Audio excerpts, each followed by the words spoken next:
ദേശീയ ചലച്ചിത്ര പുരസ്കാരങ്ങൾ പ്രഖ്യാപിച്ചു. മലയാളത്തിന് 5 പുരസ്കാരങ്ങൾ മാത്രം. മികച്ച മലയാള ചിത്രം സിദ്ധാർത്ഥ് ശിവയുടെ ഐൻ, പരിസ്ഥിതി ചിത്രം ജയരാജിന്റെ ഒറ്റാൽ, ഐനിലെ അഭിനയ മികവിന് മുസ്തഫയ്ക്ക് പ്രത്യേക ജൂറി പരാമർശം, ഗോപി സുന്ദറിന് പശ്ചാത്തല സംഗീതത്തിന് അവാർഡ്. മികച്ച ചിത്രത്തിനുള്ള ദേശീയ പുരസ്കാരം മറാഠി ചിത്രം കോർട്ട് സ്വന്തമാക്കി. മികച്ച നടനുള്ള പുരസ്കാരത്തിന് കന്നഡ നടൻ സഞ്ചാരി വിജയും, മികച്ച നടിക്കുള്ള പുരസ്കാരം കങ്കണ റണാവത്തും സ്വന്തമാക്കി. മേരി കോമാണ് മികച്ച ജനപ്രിയ ചിത്രം. വളരെ പ്രതീക്ഷയോടെയായിരുന്നു മലയാള സിനിമ 62ാമത് ചലച്ചിത്ര പുരസ്കാര പ്രഖ്യാപനം കാത്തിരുന്നത്. ദേശീയ തലത്തിലെ പ്രധാന പുരസ്കാരങ്ങളൊന്നും ഇത്തവണ മലയാളത്തിന് നേടാനായില്ല. മറാത്തി ചിത്രമായ കോർട്ട് മികച്ച ചിത്രമായി തെരഞ്ഞെടുത്തപ്പോൾ മൂന്നാം ലിംഗക്കാരുടെ കഥ പറഞ്ഞ കന്നഡ ചിത്രം നാൻ അവളല്ല നാനുവിലെ അഭിനയത്തിന് സഞ്ചാരി വിജയ് മികച്ച നടനായി തെരഞ്ഞെടുക്കപ്പെട്ടു. ക്യൂൻ എന്ന ചിത്രത്തിലെ അഭിനയത്തിന് കങ്കണ റാവത്തിനെ മികച്ച നടിയായും തെരഞ്ഞെടുത്തു. The best actor goes to Mr. Vijay for Nan Avanalla Avalu, a Kannada film.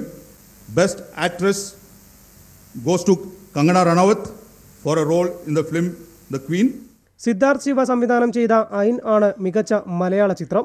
1983 എന്ന ചിത്രത്തിന് പശ്ചാത്തല സംഗീതം ഒരുക്കിയതിന് ഗോപി സുന്ദറിനും പുരസ്കാരം ലഭിച്ചു. ബെസ്റ്റ് മലയാള ഫിലിം ഐൻ, AIN, ഐൻ. Producer entertainments, one entertainments. Director Siddhartha Shiva.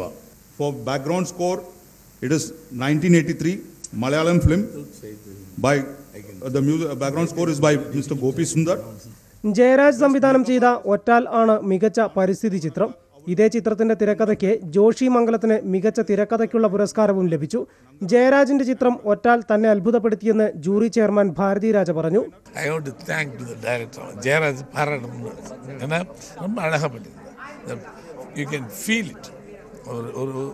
ஒரு ஃபீலிங்கை ஸ்ட்ரெயிட்டாக நம்ம எதிர்கொள்ளணும் தான் கஷ்டம். ஃபோட்டோகிராஃபியில் பொய்மை இல்லை, தெர் இஸ் நோ ஒப்பனை இல்லை, பொய்மை இல்லை, എവരിതിങ് ക്ലീൻ. സൈവം എന്ന തമിഴ് സിനിമയിലെ പാട്ടിലൂടെ പ്രശസ്ത ഗായകൻ പി ഉണ്ണികൃഷ്ണന്റെ മകൾ ഉത്തര ഉണ്ണി മികച്ച ഗായികയായി. ബോക്സിംഗ് താരം മേരി കോമിന്റെ ജീവിതം ആസ്പദമാക്കി നിർമ്മിച്ച മേരി കോം എന്ന ചിത്രം മികച്ച ജനപ്രിയ ചിത്രമായി. നോൺ ഫീച്ചർ വിഭാഗത്തിൽ 3 അവാർഡുകളും മലയാളം നേടിയിട്ടുണ്ട്. സഞ്ജു സുരേന്ദ്രന്റെ കപില കലാമൂല്യമുള്ള ചിത്രത്തിനുള്ള പുരസ്കാരവും സ്പെഷ്യൽ ജൂറി പുരസ്കാരം ജോഷി ജോസഫിനും നിത്യകല്യാണി ഒരു മോഹിനിയാട്ടം പദം എന്നതിന്റെ വിവരണത്തിന് അമ്പൂട്ടി ദേവിക്കും പുരസ്കാരം ലഭിച്ചു. ഐൻ എന്ന ചിത്രത്തിലെ പ്രകടനത്തിന് മുസ്തഫയ്ക്ക് ജൂറിയുടെ പ്രത്യേക പരാമർശവുമുണ്ട്. മലയാളത്തിൽ നിന്നും കലാമൂല്യങ്ങളുള്ള ചിത്രങ്ങളുടെ എണ്ണക്കുറവ് കൊണ്ടല്ല മലയാളത്തിന് ഇത്തവണ അവാർഡ് കുറയാൻ കാരണം. മറ്റു ഭാഷകൾ കാലഘട്ടത്തിനനുസരിച്ച് മാറി ചിന്തിച്ചതുകൊണ്ട് തന്നെയാണ്. ദില്ലിയിൽ നിന്നും ക്യാമറമാൻമാരായ ഗോപി കടവല്ലൂരിനും ശൈലേഷ് കല്ലായ്ക്കുമൊപ്പം ബിജേഷ് നടുവിൽ. ദേശീയ അവാർഡ് ലഭിച്ചത് സന്തോഷകരമാണെന്ന് ഒറ്റലിന്റെ സംവിധായകൻ ജയരാജും നടനുള്ള പ്രത്യേക പരാമർശം ലഭിച്ച മുസ്തഫയും പശ്ചാത്തല സംഗീതത്തിനുള്ള പുരസ്കാരം നേടിയ ഗോപി സുന്ദറും പ്രതികരിച്ചു. പരിസ്ഥിതി ചിത്രത്തിനുള്ള അവാർഡിനപ്പുറം ഈ സിനിമ തന്നെ ഒരു സന്തോഷമാണെന്ന് ഒറ്റാലിന്റെ സംവിധായകൻ ജയരാജ് പറഞ്ഞു. ഒരുപക്ഷെ പരിസ്ഥിതി ചിത്രമായിട്ട് സിനിമ തിരഞ്ഞെടുക്കുമ്പോഴും നമ്മളുടെ മനസ്സിൽ മായാത്തൊരു വിങ്ങലായിട്ട് ഈ സിനിമ മാറുന്നുണ്ട്. ആ ബാല്യത്തിൽ അവൻ ഓടിക്കളിച്ച് നടക്കേണ്ട ആ പ്രകൃതിയുടെ എല്ലാ അവസ്ഥകളിൽ നിന്ന് ഒറ്റപ്പെട്ട് മാറി ഇരുണ്ട കോണിൽ വേദന അനുഭവിക്കുന്ന ഒരുപാട് കുട്ടികൾ, അവരുടെ ദുഃഖങ്ങൾ, അവരുടെ സ്വപ്നങ്ങൾ, അതാണ് ഈ സിനിമ. പ്രഗത്ഭർക്ക് കിട്ടാറുള്ള അവാർഡായതുകൊണ്ടാണ് തൻ്റെ സന്തോഷമെന്ന് പ്രത്യേക ജൂറി പരാമർശം ലഭിച്ച നടൻ മുസ്തഫ പറഞ്ഞു. ഒരുപാട് പ്രഗത്ഭർക്ക് കിട്ടിയിട്ടുള്ള ഒരു സ്ഥാനത്തേക്ക് നമ്മളും കൂടി എത്തിയതിൽ ഒരുപാട് സന്തോഷം. ഈ ഞങ്ങൾ ഐൻ എന്ന് പറഞ്ഞ സിനിമ മലയാളത്തിലെ മികച്ച സിനിമയായി എനിക്ക് പ്രത്യേക ജൂറി പുരസ്കാരം കിട്ടിയെന്ന ന്യൂസ് വന്നപ്പോൾ തൊട്ട് ഇവിടെ ആഘോഷമാണ്. ഞാനിപ്പോൾ രഞ്ജിത്ത് സാറിന്റെ അസിസ്റ്റന്റായിട്ട് വർക്ക് ചെയ്യുന്നുണ്ട് കഴിഞ്ഞ ഞാൻ എന്ന് പറഞ്ഞ സിനിമ മുതൽ. ദേശീയ അവാർഡ് ഇരട്ടി മധുരമാണെന്നായിരുന്നു പശ്ചാത്തല സംഗീതത്തിനുള്ള അവാർഡ് ലഭിച്ച ഗോപി സുന്ദറിന്റെ പ്രതികരണം. വളരെ സന്തോഷമുണ്ട്. അവാർഡ് കിട്ടിയത് എനിക്കൊന്നും ഇരട്ടി മധുരം തന്നെയാണ്. എല്ലാ സിനിമയ്ക്കും എന്നെ സംബന്ധിച്ചിടത്തോളം ജനങ്ങൾ തരുന്ന ഒരു മനസ്സിലുണ്ടാകുന്ന ഒരു ചെറിയ സ്ഥാനമുണ്ട്. അതിനാണ് എനിക്ക് ഏറ്റവും വലിയ അവാർഡായിട്ട് ഞാൻ കരുതുന്നത്. News desk. KPCC general secretary T സിദ്ദിഖിനെതിരെ ഗുരുതര ആരോപണവുമായി ഭാര്യ രംഗത്ത്. ന്യൂസ് ഡെസ്കിൽ നിന്നും സിജു സുഗതൻ. സിജു, സിദ്ദിഖിന്റെ ഭാര്യ നസീമ എന്തൊക്കെ ആരോപണങ്ങളാണ് സിദ്ദിഖിനെതിരെ ഉന്നയിച്ചിരിക്കുന്നത്? പ്രദീപ്, വളരെ ഗുരുതരമായ ആരോപണങ്ങളാണ് KPCC ജനറൽ സെക്രട്ടറി ടി സിദ്ദിഖിനെതിരെ അദ്ദേഹത്തിന്റെ ഭാര്യ ടി നസീമ ഉന്നയിച്ചിരിക്കുന്നത്. അത് സംബന്ധിച്ച് 2013 ഗുരുതരം, അതായത് ക്യാൻസർ രോഗം ബാധിച്ചതിന് ശേഷം സിദ്ദീഖ് തന്നെ ഒഴിവാക്കാൻ ശ്രമങ്ങൾ തുടങ്ങിയെന്നാണ് നസീമ ഫേസ്ബുക്ക് പോസ്റ്റിലൂടെ തന്നെ വ്യക്തമാക്കിയിരിക്കുന്നത്. ഇത് സംബന്ധിച്ച് ഒരു മാധ്യമപ്രവർത്തകനുമായി നടത്തിയ സംഭാഷണത്തിലൂടെ, ടെലിഫോൺ സംഭാഷണത്തിലൂടെ ഇത് സംബന്ധിച്ച കൂടുതൽ വിവരങ്ങൾ അവർ വ്യക്തമാക്കുകയും ചെയ്യുന്നുണ്ട്. അതായത് 2013 നസീമയ്ക്ക് അർബുദരോഗം സ്ഥിരീകരിച്ചതിനെ തുടർന്ന് തിരുവനന്തപുരം റീജിയണൽ ക്യാൻസർ സെന്ററിലേക്ക് ചികിത്സയ്ക്ക് കൊണ്ടുവരുന്നു. ആ സമയം മുതൽ തന്നെ വളരെ ഒരു അകൽച്ച സിദ്ദീഖ് പുലർത്തു തുടങ്ങിയെന്നാണ് നസീമ ആരോപിക്കുന്നത്. അതിനുശേഷം മക്കളും, അതായത് 8ഉം 4ഉം വയസ്സുള്ള 2 കുട്ടികളാണ് നസീമ സിദ്ദീഖ് ദമ്പതികൾക്കുള്ളത്. ഈ കുട്ടികളുമായി പോലും തന്നെ യാതൊരു തരത്തിലുള്ള ബന്ധവും സിദ്ദീഖ് പിന്നെ ഫോണിൽ കൂടി വിളിക്കുക പോലും ചെയ്തിട്ടില്ല എന്നാണ് നസീമ ആരോപിക്കുന്നത്. ഏതായാലും മാത്രമല്ല, ഇക്കൊല്ലം ജനുവരി മാസത്തിൽ ഒരു കത്തിലൂടെയാണ് മൊഴി ചൊല്ലുന്നു എന്ന തരത്തിൽ, തലാഖ് ചൊല്ലുന്നു എന്ന തരത്തിലുള്ള ഒരു കത്തറിയിച്ചുകൊണ്ട് കത്തിലൂടെ വിവരം അറിയിക്കുക മാത്രമാണ് സിദ്ദീഖ് ചെയ്തിരിക്കുന്നത്.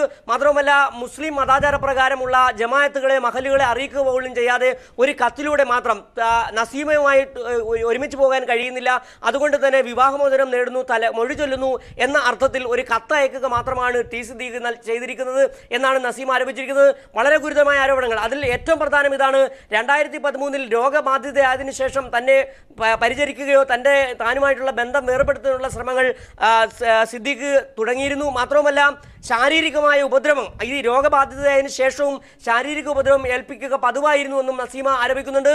ഏതായാലും പിന്നീട് മറ്റൊരു ആരോപണം എന്ന് പറഞ്ഞാൽ, ഈ സിദ്ദീഖ് കണ്ണൂരിൽ സ്വദേശിയായ മറ്റൊരു യുവതി, 26 വയസ്സുകാരിയ ഒരു യുവതിയെ വിവാഹം കഴിക്കാനുള്ള ശ്രമങ്ങൾ നടത്തുന്നുവെന്നും നസീമ ആരോപിക്കുന്നുണ്ട്. അതിന്റെ ഭാഗമായി കൂടി തന്നെയാണ് നസീമയെ മൊഴി ചൊല്ലാൻ അല്ലെങ്കിൽ വിവാഹബന്ധം വേർപെടുത്താൻ ശ്രമം നടത്തുമെന്നും നസീമ ഈ മാധ്യമപ്രവർത്തകനോട് പറഞ്ഞിട്ടുണ്ട്. ഏതായാലും ഇതുമായി ബന്ധപ്പെട്ട് സിദ്ദീഖ് അയച്ചു എന്ന് പറയപ്പെടുന്ന കത്തിന്റെ പകർപ്പ് കൂടി ഫേസ്ബുക്കിലൂടെ നസീമ പോസ്റ്റ് ചെയ്തിട്ടുണ്ട്.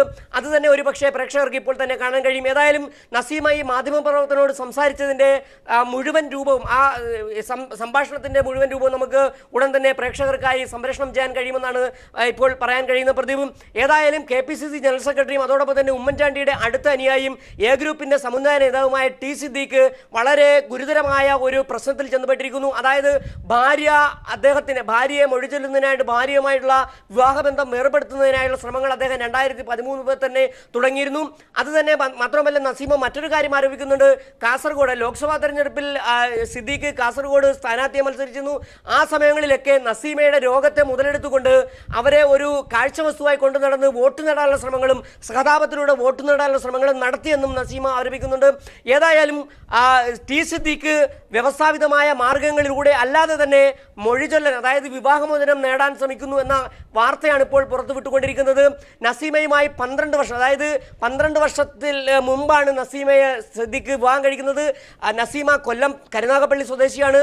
സിദ്ദീഖ് വിവാഹത്തിനായതിനു ശേഷം, ജോലി ലഭിച്ചതിന് ശേഷം നസീമ കോഴിക്കോട് അധ്യാപികയായി ജോലി ചെയ്യുന്നു. 12 വർഷമായി അവർ കോഴിക്കോടാണ് താമസിച്ചു വന്നിരുന്നത്. ഈ നസീമയ്ക്ക് രോഗബാധിതതിനു ശേഷം തിരുവനന്തപുരം റീജിയണൽ ക്യാൻസർ സെന്ററിൽ ചികിത്സയ്ക്ക് വന്നതിന് ശേഷം സിദ്ദീഖ് അവരുമായി യാതൊരു തരത്തിലുള്ള ബന്ധവും പുലർത്താൻ തയ്യാറായിട്ടില്ല. മാത്രവുമല്ല, ഈ നസീമ ക്യാൻസർ സെന്ററിലെ ചികിത്സയ്ക്ക് ശേഷം വീട്ടിലെത്തിയപ്പോൾ തനിക്ക് കുറച്ച് സ്വസ്ഥത വേണമെന്ന് പറഞ്ഞുകൊണ്ട് കോഴിക്കോട്ടെ വീട്ടിൽ നിന്നും തിരുവനന്തപുരത്തേക്കോ മറ്റോ പോവുകയായിരുന്നു സിദ്ദീഖ് എന്നും നസീമ ആരോപിക്കുന്നുണ്ട്.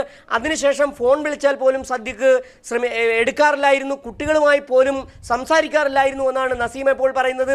മാത്രമല്ല, വളരെ ഗുരുതരമായ 3 ആരോപണങ്ങൾ. ഒന്ന്, മറ്റൊരു യുവതിയുമായി വിവാഹം കഴിക്കാനാണ് സിദ്ദീഖ് ശ്രമം നടത്തുന്നത്. മാത്രമല്ല, സിദ്ദീഖ് ദേഹോപദ്രവം ഏൽപ്പിക്കുന്നു. അതായത് 2013 ക്യാൻസർ രോഗബാധിതയാണ്. തിരികെ എത്താം. KPCC ജനറൽ സെക്രട്ടറി ടി സിദ്ദീഖിനെതിരെ ഗുരുതര ആരോപണവുമായാണ് ഭാര്യ രംഗത്തെത്തിയിട്ടുള്ളത്.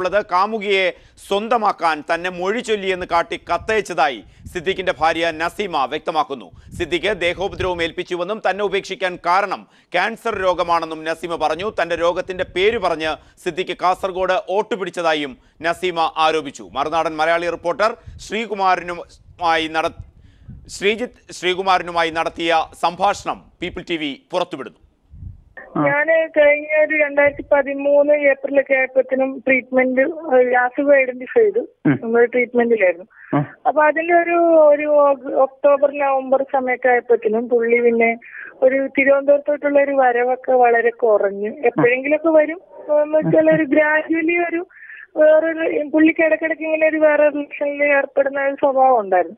അപ്പൊ കാണുന്ന ഒരു ബിഹേവിയറൽ ചേഞ്ച് ഒക്കെ നമുക്ക് ഫീൽ ചെയ്യാൻ തുടങ്ങി. പക്ഷെ അതില് നമ്മളൊരു കീമോ പേഷ്യന്റ് റേഡിയേഷൻ നടക്കുന്ന സമയത്ത് നമുക്ക് വളരെ വൈഡായിട്ട് ഈ കാര്യങ്ങളൊന്നും ചിന്തിക്കാൻ പറ്റത്തില്ല. അപ്പൊ ആ സമയത്ത് എനിക്ക് എന്റെ ചെറിയ മോന് 4 വയസ്സും മറ്റവന് 8 വയസ്സുകളാണ്. അപ്പൊ നമ്മൾ ഈ കുട്ടിയെ കുറിച്ച് വല്ലാതെ പറയിടായിരുന്നു. കുട്ടികൾ ഇവിടെ കോഴിക്കോട് എന്റെ ഒരു സ്റ്റുഡന്റിന്റെ കൂടെ ആയിരുന്നു നിൽക്കുന്നത്. അപ്പൊ അതൊക്കെ കഴിഞ്ഞിട്ട് ഞാൻ ഏകദേശം എന്റെ റേഡിയോ തെറാപ്പി കഴിഞ്ഞ് ഡിസംബറിൽ ഞാൻ നാട്ടിൽ ഇവിടെ കോഴിക്കോട് എത്തി. പിന്നെ ഞാൻ 21 ഡേയ്സിൽ ഞാൻ പോയി കീമോ എടുത്ത് വരികയുള്ളായിരുന്നു. അപ്പൊ ഇവിടെ വന്ന സമയത്തൊക്കെ ഇതുപോലെ പുറത്തൊക്കെ പോവാനൊക്കെ കുറച്ചൊരു മടിയൊക്കെ ഞാൻ വിചാരിച്ചു ഫിസിക്കൽ അപ്പിയറൻസിലുള്ള ഒരു വ്യത്യാസം കാരണം ഇയാൾ കുറച്ച് മാറി നിൽക്കുക ഇരിക്കുന്നത് മൊട്ടത്തലയൊക്കെ അല്ലേ. അപ്പൊ അത് ഇലക്ഷന്റെ സമയത്തൊക്കെ കുറച്ചൊരു വല്ലാത്തൊരു ഹരാസിങ്, ചില ഫിസിക്കൽ ഹരാസിങ് ഒക്കെ ഉണ്ടായിരുന്നു. അല്ല, ഫിസിക്കൽ ഹരാസിങ് ഉണ്ടായിരുന്നു. ഇവിടെ വരും പുറത്തേക്കൊന്നും പോക്കില്ല ഇലക്ഷന് തൊട്ട് മുമ്പ്. അങ്ങനെ ഇലക്ഷന് പോകുന്ന ദിവസം ഞങ്ങൾ പറഞ്ഞു ഞങ്ങളിവിടെ ഒറ്റയ്ക്ക് നിൽക്കണില്ല, ഞങ്ങൾ വരുന്നെന്ന് പറഞ്ഞപ്പോ പറഞ്ഞു പിന്നെ അത് പോയിട്ട് പിറ്റേ വീക്കിൽ ഞങ്ങളെ കൊണ്ടുപോകാം, നിങ്ങൾ തൽക്കാലം ഇവിടെ നിൽക്കുന്നു പറഞ്ഞ് പോയി. പിന്നെ പോയി വന്നു കഴിഞ്ഞിട്ട് പുള്ളി ഞങ്ങളുമായിട്ടൊന്നും തീരെ ഒരു ഇന്ററാക്ഷൻ ഒന്നുമില്ല. അപ്പൊ ഞാൻ എന്താണെന്നുള്ള എനിക്ക് മനസ്സിലാവുന്നില്ല. അത് കഴിഞ്ഞ് ഇലക്ഷൻ റിസൾട്ട് കഴിഞ്ഞിട്ടൊരു 3 വീക്സ് കഴിഞ്ഞപ്പോ ആ 3 വീക്സ് അധികം മിണ്ടുന്നില്ല, ഞങ്ങളൊക്കെ ഇവിടുത്തെ ഭക്ഷണമൊന്നും കഴിക്കുന്നില്ല. അങ്ങനെയൊക്കെ ആയിട്ട് ഒരു ദിവസം പറഞ്ഞു ഞാൻ കുറച്ച് ദിവസം വീട്ടിൽ പോയി നിൽക്കട്ടെ, അങ്ങനെ പോയിട്ട് കുറച്ച് കഴിഞ്ഞ് വരാന്ന്. അപ്പൊ ഞാൻ വിചാരിച്ചു ഇയാള് തോറ്റുപോയതിന്റെ, ഞങ്ങള് ശരിക്കും പറഞ്ഞ ബാച്ച്മേറ്റ്സും ഞങ്ങൾ നല്ല ഫ്രണ്ട്സ് ആയിരുന്നു. അങ്ങനെ കല്യാണം കഴിച്ചതാണ്. ഞാൻ ഇവിടെ കാലിക്കറ്റ് യൂണിവേഴ്സിറ്റി സൈക്കോളജി ആയിരുന്നു. ഞാൻ സെനറ്റ് മെമ്പർ ആയിരുന്നു സെനറ്റ് മെമ്പർ ആയിരുന്നു. അപ്പം അങ്ങനെ യൂണിവേഴ്സിറ്റി എന്നുള്ള ഒരു പരിചയം. അപ്പൊ ഇത് ഇവിടുന്ന് പോയി കഴിഞ്ഞിട്ട് ഒരു 2 ആഴ്ച പെർ വീക്ക് ആയിട്ട് പുള്ളി ഇവിടെ ഇടയ്ക്ക് വരികയായിരുന്നു. കുഞ്ഞുങ്ങളെ കാണാനൊക്കെ വരികയായിരുന്നു. അങ്ങനെ ഏതൊക്കെ സമയം ഞാൻ ഹോസ്പിറ്റലിൽ പോയ സമയത്തും ഇവിടെ വന്ന സമയത്ത് പാസ്പോർട്ട് അങ്ങനത്തെ ഒക്കെ അയാൾക്ക് ആവശ്യമുള്ള ഡോക്യുമെന്റ്സ് ഒക്കെ അയാൾ കൊണ്ടുപോയി. പിന്നെ അയാൾ തീരെ വരാതായി. പിന്നെ ഇയാൾ തന്നെ ഒരു ലൂസ് ടോക്ക് ഒക്കെ തുടങ്ങി. അയാൾക്ക് ഇവിടെ വന്നാൽ സ്വൈരമില്ല, മറ്റതില്ല, ഇവിടെ വാതിൽ അവിടെ വെച്ചില്ല, ജനൽ ഇപ്പുറത്ത് വെച്ചില്ല. പിന്നെ ഞാൻ എന്താ ലീഡേഴ്സിനെയൊക്കെ വിളിച്ചിട്ട് CPM-ന്റെ ലീഡേഴ്സിനെ പിന്നെ PC ജോർജിനെ അവരവരൊക്കെ വിളിച്ചിട്ട് ഞാൻ എന്തൊക്കെയോ പറഞ്ഞു. അയാള് തന്നെ ഇങ്ങനെ ഇങ്ങനെ വെറുതെ ചേർന്നടിക്കാൻ തുടങ്ങി. ഞാൻ സത്യം പറഞ്ഞാല് അവിടെ കാമൻ കറക്റ്റ് ആയിട്ട് നിന്നു. നമുക്ക് ഇതിനകത്ത് പ്രത്യേകിച്ച് നമ്മൾ ഇതിനകത്ത് രാത്രിയായിട്ട് നമ്മളൊരു ലൈഫാണല്ലോ, അപ്പൊ അതില് നമ്മള് വെറുതെ നെഗറ്റീവ് ടോക്ക് വേണ്ടാന്ന് വിചാരിച്ചു മിണ്ടാന്നു. അപ്പൊ പലരും ഇങ്ങനെ കേസ് കൊടുക്കാനൊക്കെ പറഞ്ഞപ്പോഴും ഞാൻ വിചാരിച്ചു നമ്മളിങ്ങനെ ഒരു കേസ് കൊടുത്തിട്ട് അതൊരു ഡിവോഴ്സിലോട്ട് ചെന്ന് പെടണ്ടാന്ന്. പക്ഷെ അതിന് മുമ്പ് പുള്ളി ഇങ്ങോട്ട് തലാക്ക് എന്ന് പറഞ്ഞുള്ള രീതിയിൽ ഇങ്ങോട്ട് അയച്ചു തോന്നുന്നു. ഇല്ല അതിലല്ല, അതൊരു എനിക്ക് തോന്നുന്നു ജനുവരി ലാസ്റ്റിലാണ് പിന്നെ ബൈ പോസ്റ്റ് ഒരു തലാക്ക് ലെറ്റർ ഇവിടെ വന്നത്. ബൈ പോസ്റ്റ് ആണ്. ശരിക്കും പറഞ്ഞാൽ ഞങ്ങളെ ജമാഅത്ത് തമ്മിൽ യാതൊരു ടോക്കോ വീട്ടുകാർ തമ്മിൽ യാതൊരു ടോക്കോ ഒന്നും നടത്തിയില്ല. പുള്ളി ഇങ്ങനെ എന്താണ് ദാമ്പത്യത്തിന് അനുയോജ്യമല്ലാത്തതുകൊണ്ട് പിന്നെ ഞാൻ തലാക്ക് ചൊല്ലിയിരിക്കുന്നു എന്നൊക്കെ പറഞ്ഞിട്ട് കാരണം എന്തെങ്കിലും പറയുന്നുണ്ടോ? വേറെ എന്തെങ്കിലും കാരണം? ഇല്ല, കാരണമൊന്നുമില്ല. എന്താണ് ഞങ്ങളുടെ കമ്പനി ഒന്നുമില്ല, അയാളുടെ ഭാവിക്ക് മോശം വരത്തക്ക രീതിയിൽ ഞാൻ സംസാരിച്ചു. ദാമ്പത്യത്തിന് അനുയോജ്യമല്ല, പിന്നെ എന്താണ് അങ്ങനത്തെ, അല്ലാതെ പ്രത്യേകിച്ച് ഒരു ഡിവോഴ്സിന് അനുബന്ധമായിട്ടുള്ള യാതൊരു സാധനവും അതിനകത്തില്ല. പിന്നെ ഇയാള് പോയി കഴിഞ്ഞ് ഇത്രയും നാളിനിടയിൽ കുട്ടികൾക്ക് യാതൊരുവിധ കുട്ടികളെ കാര്യങ്ങൾ നോക്കുവോ, കുട്ടികളെ എക്സ്പെൻസ് മീറ്റ് ചെയ്യുവോ, അവരെ കാണുവോ, അയാൾക്ക് എപ്പോഴെങ്കിലും സ്കൂളിൽ എന്തെങ്കിലും പ്രോഗ്രാമിന് അയാൾ വേറെ പ്രോഗ്രാമിന് വരുമ്പോ കുട്ടികളെ ദൂരെ നിന്ന് കാണുക എന്നല്ലാതെ അതിനപ്പുറത്തോട്ട് സംഭവിക്കും. ഇയാൾ ഇവിടുന്ന് പോയി കഴിഞ്ഞ് ഏകദേശം ഒരു 3 മാസം കഴിഞ്ഞ് കഴിഞ്ഞപ്പോ എന്നെ സോഷ്യൽ മീഡിയ വഴി പിന്നെ ഈ ഒരാള് കോണ്ടാക്ട് ചെയ്തു. എന്നിട്ട് അയാൾ എന്റെ അടുത്ത് പറഞ്ഞു അയാളുടെ പെങ്ങളുടെ മകന്റെ ഭാര്യ റീസെന്റ് പെങ്ങളുടെ മകൻ ഡിവോഴ്സായി, പിന്നെ അതിന്റെ കാരണക്കാരൻ T സിദ്ദീഖാണ്. അപ്പൊ T സിദ്ദീഖും അയാളുടെ മരുമകന്റെ ഭാര്യയായിട്ട് കല്യാണം ഉറപ്പിച്ചിരിക്കുന്നു. ഞാനിതത്ര വിശ്വസിച്ചില്ലെങ്കിലും നമ്മളെ വേറെ ചില റിലീജിയസ് സംഘടനകളും പിന്നെ മറ്റ് പാർട്ടിക്കാരും പിന്നെ അവിടുത്തെ അന്നത്തെ സ്ഥലം MP MLA എല്ലാരെ കൊണ്ട് ഞാൻ അതിന്റെ ഡീറ്റെയിൽസ് തിരക്കി. എല്ലാരും ഉണ്ടായിരുന്നു, ഒരാളെന്നല്ല, അവിടുത്തെ നമുക്കറിയാവുന്ന കോണ്ടാക്റ്റിൽ വെച്ച് അയാളുടെ ഗ്രൂപ്പിലുള്ള പാച്ചേനി തിരിഞ്ഞു നിന്നു. ബാക്കിയുള്ള എല്ലാ ആൾക്കാരും വളരെ അനുകൂലമായിട്ട്, ഞാൻ ഒന്നാമത് CS പേഷ്യന്റും കൂടെ ഒക്കെ ആയതുകൊണ്ട് ബാക്കി എല്ലാരും വളരെ അനുകൂലമായിട്ട് നിന്ന് എല്ലാരും വന്നു. പിന്നെ ഞാനിതിന്റെ ടോക്കനൊക്കെ ഗ്രൂപ്പിയുടെ ബെന്നിച്ചേട്ടൻ, പിന്നെ PT തോമസ്, പിന്നെ ഉമ്മൻചാണ്ടി, എല്ലാവരുടെ അടുത്തും ഞാൻ കോണ്ടാക്ട് ചെയ്തിരുന്നു. ഇവരെല്ലാം ഒരുപാട് ഉപദേശിച്ചിട്ടൊന്നും അയാളെ ഭാഗത്തുനിന്ന് യാതൊരു വ്യത്യാസം വന്നില്ല. ഈ തലാഖ് ലെറ്റർ വന്ന സമയത്ത് പോലും നമ്മൾ പറഞ്ഞു ഇയാള് പ്രോപ്പറായിട്ട് മെയിന്റനൻസ് കാര്യങ്ങൾ ബാക്കിയുള്ള കാര്യങ്ങൾ ചെയ്തിട്ട് അയാളെന്നാ നമ്മളെ പ്രോപ്പറായിട്ട് സെറ്റിൽ ചെയ്ത് പോയിക്കോ. അപ്പൊ ഇയാൾ ഭാഗത്തുനിന്ന് ഇന്ന് വരെ യാതൊരുവിധ സ്റ്റെപ്പും ഒരു കോംപ്രമൈസിനോ മറ്റുള്ള ജീവനാംശം കിട്ടിയില്ല. അപ്പൊ അയാളെ സംബന്ധിച്ച് 12 years പിന്നെ ഒപ്പം കഴിഞ്ഞ ഭാര്യ എന്ന് പറഞ്ഞാൽ ഒരു പൂ നുള്ളിക്കളയുന്ന പോലെ ഇതിങ്ങനെ നുള്ളിക്കളഞ്ഞിട്ട് വളരെ ഈസി ആയിട്ട് മുന്നോട്ട് പോകും. അയാളെ സംബന്ധിച്ച് നമ്മളൊരു പ്രതിബന്ധവേ അല്ല. ഈ കുട്ടികളും പ്രതിബന്ധമല്ല, മറ്റേതും പ്രതിബന്ധമല്ല, മറ്റൊന്നുമല്ല. നമുക്ക് അയാൾ ദൂരെ നിന്ന് അയാളിടയ്ക്ക് പറയുന്ന കുട്ടികളെ അയാൾ ഹൈജാക്ക് ചെയ്യാൻ കൊണ്ടുപോകുന്നൊക്കെയാണ്. എന്തൊക്കെ അതിന്റെ ഒരു കാര്യം എനിക്കറിയത്തില്ല. പുള്ളി ഞാൻ തന്നോട് അങ്ങോട്ട് പറയട്ടെ, പുള്ളി പ്രചരിപ്പിച്ചിരുന്നത് ഞങ്ങളുടെ ലേഖനം, അതായത് ഞങ്ങളുടെ കോഴിക്കോട് ലേഖൻ റാഫിയോട് ഉൾപ്പെടെ പുള്ളി പറഞ്ഞത് ഒരു ക്യാൻസർ പേഷ്യന്റ് ആയതുകൊണ്ട് സ്വാഭാവികമായിട്ട് അവര്, അതായത് നസീമാത്ത അങ്ങോട്ട് ആവശ്യപ്പെടുകയായിരുന്നു തലാക്ക് ചൊല്ലിക്കോളൂ എന്നാണ് പുള്ളി നമ്മുടെ കോഴിക്കോട് ലേഖനോട് ഉൾപ്പെടെ പറഞ്ഞു. അയാളൊരു ശരിയായ പൊളിറ്റീഷ്യനാണ്. പറഞ്ഞാൽ അയാൾ എവിടെ എന്താണോ പറയേണ്ടത്, ചിലരോട് പറയും സാമ്പത്തിക അലിഗേഷനാണ്, ചിലരോട് പറയും ഞാൻ CA സെക്കൻഡറി വന്ന് ആകെ ബെഡ്രിഡനാണ്. ഓരോ സ്ഥലത്തും അനുയോജ്യമായിട്ട് എന്താണോ ഉള്ളത് അത് അയാൾ വളരെ ക്യൂട്ടായിട്ട് അവതരിപ്പിക്കാൻ, അത് നമുക്കറിയാം. അപ്പൊ ഒരു 2 ബുക്കോ വായിച്ചിട്ട് 1 പോയിന്റ് കിട്ടിയാൽ, അല്ലെങ്കിൽ ഏതെങ്കിലും ഒരാളെ ഫോൺ കോൾ വഴി 2 പോയിന്റ് കിട്ടിയാൽ അത് എത്ര ഭംഗിയായിട്ട് അവതരിപ്പിക്കാൻ പറ്റുന്നുള്ളത് നമുക്ക് അത്യാവശ്യം നന്നായിട്ട് അറിയാം. അപ്പൊ അയാൾ ആ ഒരു സ്കില്ല് ഇവിടെ വളരെ ഭംഗിയായിട്ട് നിർവഹിച്ചു. KPCC ജനറൽ സെക്രട്ടറി T സിദ്ദീഖിനെതിരെ ഗുരുതര ആരോപണങ്ങൾ ഭാര്യ നസീമ ഉന്നയിക്കുമ്പോൾ ശാരീരിക മാനസിക പീഡനവും പരസ്ത്രീ ബന്ധവും കാമുകിയെ സ്വന്തമാക്കാൻ തന്നെ മൊഴി ചൊല്ലിയെന്ന് കാട്ടി കത്തയച്ചതായും സിദ്ദീഖിന്റെ ഭാര്യ നസീമ പറഞ്ഞു. സിദ്ദീഖ് മൊഴി ചൊല്ലി എന്ന് കാട്ടുന്ന കത്ത്, തലാക്ക് കത്തിന്റെ വിവരങ്ങൾ, ആ കത്ത് പീപ്പിൾ TV ഇപ്പോൾ പുറത്തുവിടുമ്പോൾ സിജു സുഗതൻ, സിജു, ഈ കത്തിൽ പരസ്ത്രീ ബന്ധമടക്കമുള്ള കാര്യങ്ങൾ ആരോപിക്കുന്നു.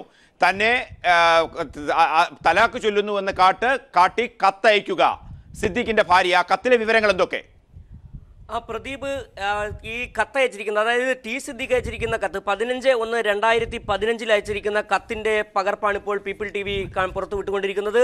അതിൽ പറയുന്ന വിവരങ്ങൾ ഇതാണ്. കോഴിക്കോട് ജില്ല, കോഴിക്കോട് താലൂക്ക്, ചേവായൂർ അംശം ദേശത്ത് തുവക്കോട്ട് വീട്ടിൽ Naseema, doctor of late Jamaluddin കുഞ്ഞ്, വള്ളപ്പള്ളിൽ പടനോർത്ത്, കരുനാഗപ്പള്ളി എന്നിവരെ, തുവക്കോട്ട് വീട്ടിൽ കാസിം മകൻ T സിദ്ദീഖ്, പന്തീരങ്കാവ് PO കോഴിക്കോട് എന്ന ഞാൻ അറിയിക്കുന്നത്. ഞാൻ നിങ്ങളുമായി 25/5/2003 കരുനാഗപ്പള്ളി മഹലിൻ്റെ നേതൃത്വത്തിൽ നിക്കാഹ് ചെയ്തിട്ടുള്ളതാണ്. തുടർന്നുള്ള ദാമ്പത്യ ജീവിതത്തിൽ നമുക്ക് ആദിൽ, ആഷിഖ് എന്നീ 2 ആൺകുട്ടികൾ പിറന്നിട്ടുള്ളതുമാണ്. ദാമ്പത്യ ജീവിതത്തിൻ്റെ തുടക്കകാലം മുതൽ നിങ്ങൾ തീരെ അനുസരണയില്ലാതെയും ഒരു കുടുംബജീവിതത്തിന് പറ്റാതെയും എൻ്റെ വ്യക്തിജീവിതവും പൊതുജീവിതവും നശിപ്പിക്കത്തക്ക തരത്തിലുള്ള സംസാരത്തിലും പ്രവർത്തനങ്ങളിലും ഏർപ്പെട്ട് ഇന്നിപ്പോൾ നാം ഇരുവരും വേർപെട്ട് താമസിക്കുകയാണ്. കഴിഞ്ഞ കുറേ മാസങ്ങളായി നമ്മൾ തമ്മിൽ യാതൊരുവിധ ദാമ്പത്യമോ മറ്റു ബന്ധങ്ങളോ ഇല്ലാത്തതാകുന്നു. ഇരുകൂട്ടരുടെയും കുടുംബങ്ങളുടെയും അഭ്യുദാകാംക്ഷികളും ഇടപെട്ട് സംസാരിച്ചിട്ടും മഹല്ല് കമ്മിറ്റിയുടെ നേതൃത്വത്തിൽ നടത്തിയ ശ്രമങ്ങളിലും അനുരഞ്ജനത്തിൽ ആകാൻ സാധിക്കുമോ എന്ന നിരവധി ശ്രമങ്ങൾ നടത്തിയിട്ടും നിങ്ങളുടെ സമീപനവും വിമുഖതയും നിസ്സഹകരണവും കാരണം യാതൊന്നും ഫലപ്രദമായില്ലെന്നും കത്തിൽ ചൂണ്ടിക്കാട്ടുന്നു. പ്രദീപ്, T സിദ്ദീഖിന്റെ ഭാര്യ ഫേസ്ബുക്കിൽ പോസ്റ്റ് കാര്യങ്ങൾ ചെയ്യുമ്പോൾ T സിദ്ദീഖിനെതിരായ ആരോപണങ്ങൾ ഫേസ്ബുക്ക് പോസ്റ്റിലൂടെയും കാര്യങ്ങൾ വ്യക്തമാക്കുമ്പോൾ PV കുട്ടൻ, കോഴിക്കുട്ടൻ ഗുരുതരമായ ആരോപണങ്ങൾ ഉന്നയിക്കുമ്പോൾ ജീവിതത്തെ വെല്ലുവിളിയോടെ നേരിടുന്നുവെന്നും ജീവിക്കുമെന്നും ജീവിച്ച് കാണിച്ചു കൊടുക്കുമെന്നാണ് ഫേസ്ബുക്ക് പോസ്റ്റിൽ 2 മക്കളുടെ ജീവിതത്തെക്കുറിച്ചും ജീവിതം എന്താണെന്നും എങ്ങനെ ജീവിക്കണമെന്നും ഇനി ഞങ്ങൾ കാണിച്ചു തരാമെന്ന് പറഞ്ഞ് 2 മക്കളുടെ ഫോട്ടോ സഹിതമാണ് T സിദ്ദീഖിന്റെ ഭാര്യ ഫേസ്ബുക്കിൽ പോസ്റ്റ് ഇട്ടിരിക്കുന്നത്. എങ്ങനെ ജീവിക്കും, ആ ജീവിതം കാണിച്ചു കൊടുക്കും. ക്രൂരമായ മാനസിക ശാരീരിക പീഡനവും അതോടൊപ്പം തന്നെ പരസ്ത്രീ ബന്ധവും KPCC ജനറൽ സെക്രട്ടറിയായ T സിദ്ദീഖിനെതിരെ ഭാര്യ ആരോപിക്കുമ്പോൾ ഇതുമായി ബന്ധപ്പെട്ട് ജീവിതം എന്താണെന്നും അത് എങ്ങനെ ജീവിക്കണമെന്നും ഇനി ഞങ്ങൾ കാണിച്ചു കൊടുക്കും എന്ന് 2 മക്കളുടെ ഫോട്ടോ സഹിതം ഫേസ്ബുക്കിൽ പോസ്റ്റ് ഇടുമ്പോൾ കോഴിക്കോട് നിന്നും PV കുട്ടൻ കൂടി പി വി വളരെ ഗുരുതരമായ ആരോപണങ്ങളാണ്. മാനസിക ശാരീരിക പീഡനം, പരസ്ത്രീ ബന്ധം അടക്കമുള്ളവ ആരോപിക്കുമ്പോൾ ജീവിതത്തിൽ തളരാൻ സാധിക്കില്ല, തളരില്ല. മക്കളുടെ ഫോട്ടോ സഹിതം ഫേസ്ബുക്കിൽ പോസ്റ്റ് ഇടുകയാണ്, ജീവിച്ച് കാട്ടിക്കുടക്കാം. ആ വെല്ലുവിളി ഭാര്യ ഏറ്റെടുക്കുമ്പോൾ തന്നെ സിദ്ദീഖിന്റെ പ്രതികരണം വന്നിട്ടുണ്ടോ? ഇതുമായി ബന്ധപ്പെട്ട് ഏതു തരത്തിലാണ് പ്രതികരണം ഉണ്ടാകുന്നത്? പ്രദീപ്, തീർച്ചയായും ഇത്തരമൊരു വാർത്ത പുറത്തു വന്നതിന് ശേഷം ഇതുവരെയും ടി സിദ്ദീഖിനെ ബന്ധപ്പെടാൻ, അതായത് അദ്ദേഹത്തെ ഫോണിൽ വിളിക്കുന്നുണ്ടെങ്കിലും അദ്ദേഹം ഫോൺ അറ്റൻഡ് ചെയ്യുന്നില്ല. അതുകൊണ്ട് തന്നെ ടി സിദ്ദീഖിന്റെ ഭാഗത്തു നിന്നുള്ള പ്രതികരണങ്ങൾ ഇപ്പോൾ ലഭ്യമായിട്ടില്ല. ഏതായാലും വളരെ ഗുരുതരമായ ആരോപണങ്ങളാണ് ടി സിദ്ദീഖിന്റെ ഭാര്യ ഉന്നയിച്ചിരിക്കുന്നത്. നമുക്കറിയാം, കാസർഗോഡ് മണ്ഡലത്തിൽ കഴിഞ്ഞ ലോക്സഭാ തെരഞ്ഞെടുപ്പിൽ UDF സ്ഥാനാർത്ഥിയായി മത്സരിച്ച കോൺഗ്രസ് നേതാവാണ് ടി സിദ്ദീഖ്.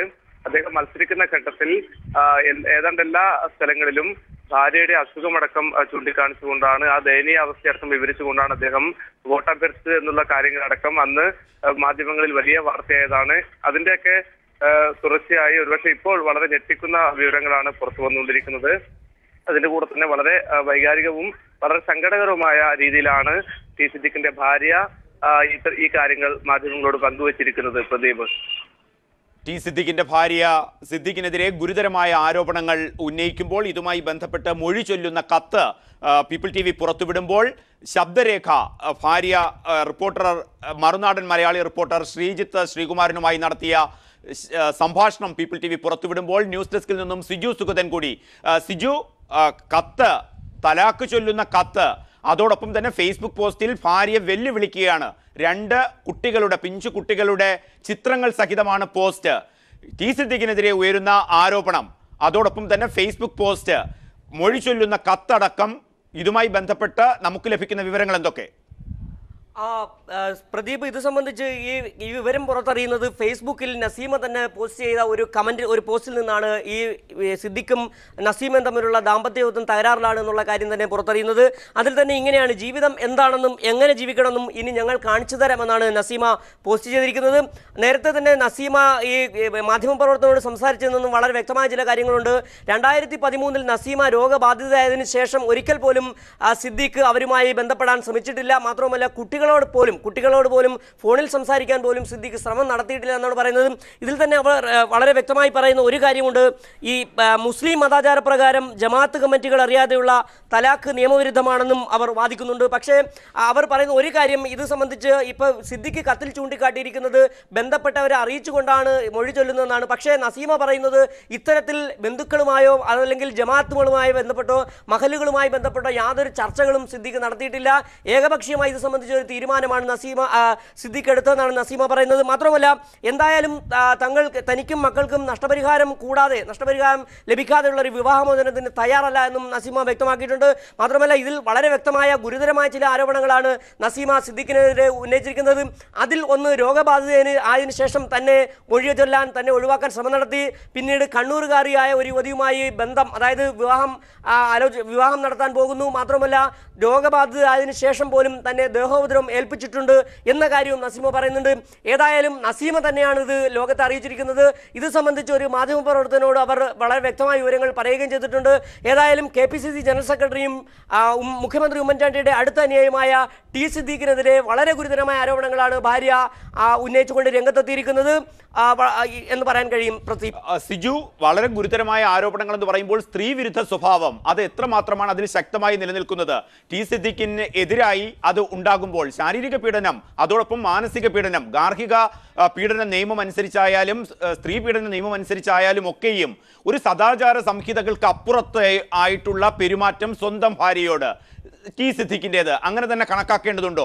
ആ വെല്ലുവിളിയുടെ സ്വരം തന്നെ ഫേസ്ബുക്ക് പോസ്റ്റിൽ 2 കുട്ടികളുടെ ഫോട്ടോ ഉൾപ്പെടുത്തിക്കൊണ്ടാണ് പോസ്റ്റ് ഇടുന്നത്. ജീവിച്ചു കാണിക്കാം എന്നുള്ള വെല്ലുവിളി, ഇതൊക്കെയും ഒരു രാഷ്ട്രീയ നേതാവിൻ്റെ ചിത്രത്തിലേക്ക്, ഒരു മൊറാലിറ്റി, അതൊക്കെയും തകർക്കുന്ന വാക്കുകൾ. അതായി തന്നെ നസീമയുടെ ഭാര്യയുടെ വാക്കുകളെ കണക്കാക്കാമോ?